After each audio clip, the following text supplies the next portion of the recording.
Pasar kripto baru aja ngelewatin minggu yang, wah, bener-bener bikin jantungan. Bitcoin yang kelihatannya bakal jatuh terus, tiba-tiba malah berbalik arah dan naiknya kenceng banget. Sebenarnya apa sih yang terjadi di balik layar? Nah, di sini kita bakal coba bedah bareng-bareng misteri di balik rebound besar Bitcoin ini. Coba deh bayangin, setelah pasar lagi takut-takutnya, harga Bitcoin tiba-tiba aja loncat balik ke 107.000 dolar AS. Pembalikan yang super cepat dan dramatis banget. Angka inilah yang bikin semua analis dan investor garuk-garuk kepala dan nanya, kok bisa? Jadi, ini dia misi kita hari ini. Kita bakal jadi semacam detektif pasar kripto, ngumpulin petunjuk-petunjuk penting buat jawab pertanyaan besar tadi. Gimana ceritanya harga bisa pulih secepat itu? Yuk, kita mulai investigasinya. Oke, kita mulai dari lini masanya dulu ya. Biar kita paham seberapa mengejutkannya rebound ini, kita perlu lihat seberapa cepat dan drastis pergerakan harganya. Coba lihat ini. Baru minggu lalu, sentimen pasar tuh lagi negatif banget pas harga anjlok ke 99.000 dolar. Banyak banget yang mikir, wah ini bakal turun terus nih.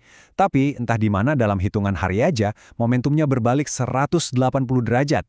Harganya langsung melesat balik ke 107.000 dolar. Lompatan segede ini dalam waktu sesingkat ini, nah itu yang bikin kita penasaran. Oke, petunjuk pertama kita bahwa kita menyelam ke lautan kripto yang dalam.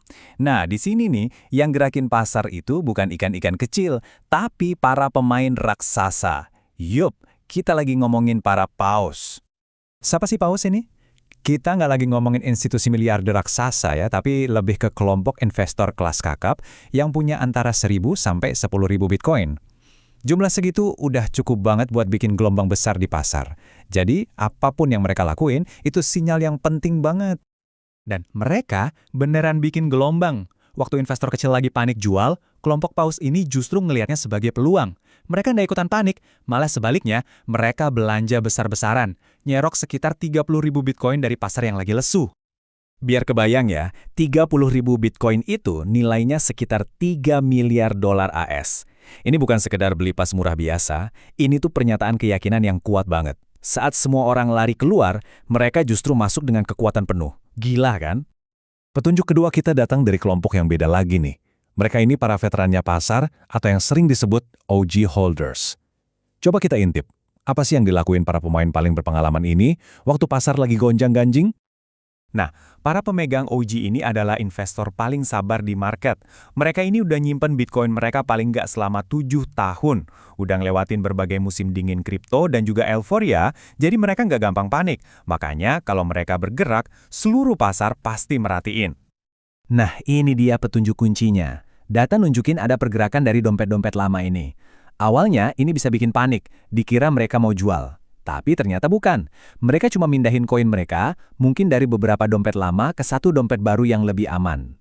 Analoginya tuh kayak mindahin uang dari beberapa rekening bank lama ke satu rekening utama, bukan buat dibelanjain.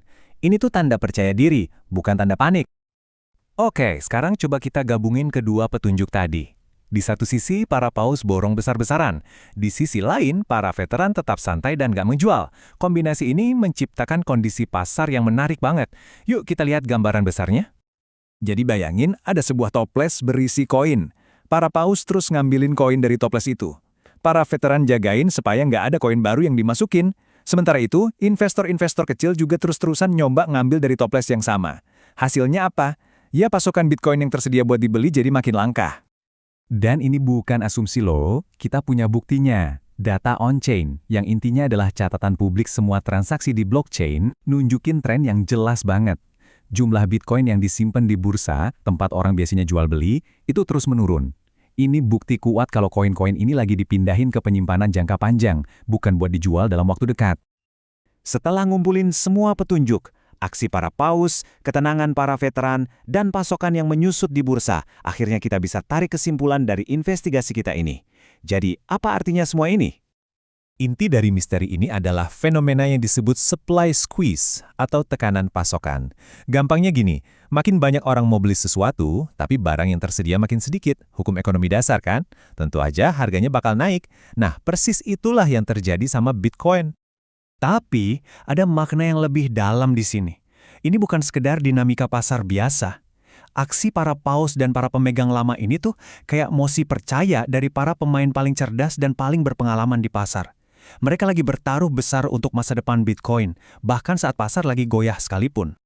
Jadi, semua ini membawa kita ke situasi pasar yang lagi tegang-tegangnya. Di satu sisi ada pembeli yang ngebet banget, di sisi lain pasokan makin seret dan penjual juga ogah ngelepas aset mereka. Ini jadi kayak pertarungan klasik di pasar. Pertanyaannya sekarang adalah, siapa yang bakal ngalah duluan? Para pembeli atau para penjual? Menarik untuk kita lihat kelanjutannya.